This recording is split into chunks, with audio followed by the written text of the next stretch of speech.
Nyũmba-inĩ ĩno ĩrĩa ĩrĩ itũra-inĩ rĩa Nyando mwena wa Kayole kaunti-inĩ ya Nairobi nĩkuo George Thuranĩra araikaraga, mwĩrĩ wake ũkĩhithũka ũrĩ na nguraro cia gũthecwo na kahiũ ngingo, gĩthũri ũndũ ũmwe na nda.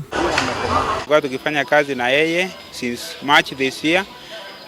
Yesterday I was not around, nikasikia about kuwa kwake. Kuringana na AIKARI marokire gutungwo ni thakame nja wa nyumba ĩno na thutha wa kuingira nyumba thĩinĩ kuria mundurume ucio araikaraga makora oragitwo na njĩra ĩyo ya unyamu. Nikaona kweli amechinjwa na kisu kwa shingo na amekatwa nyuma na amedungwa visu mingi sana. After confirmation we went to go and take the UMWE number from the police so that we can continue with the investigation about his death.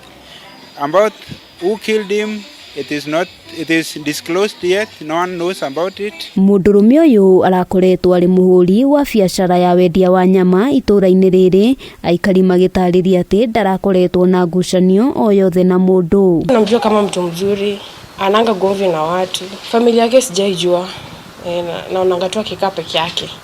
Marafiki zake na mwananga tu na mavijana. Kitu iliibiwa kwa nyumba yoyote, simu ndio ilipotea simu yake, lakini kila kitu iko sawa kabisa. Gukinyeria riu honge cia uthuthuria ni ciambikite mihang'o ya gwethana na aria maratabanirie ngero iyo riri mwiri wa Thuranĩra twaritwo mocarĩ-inĩ.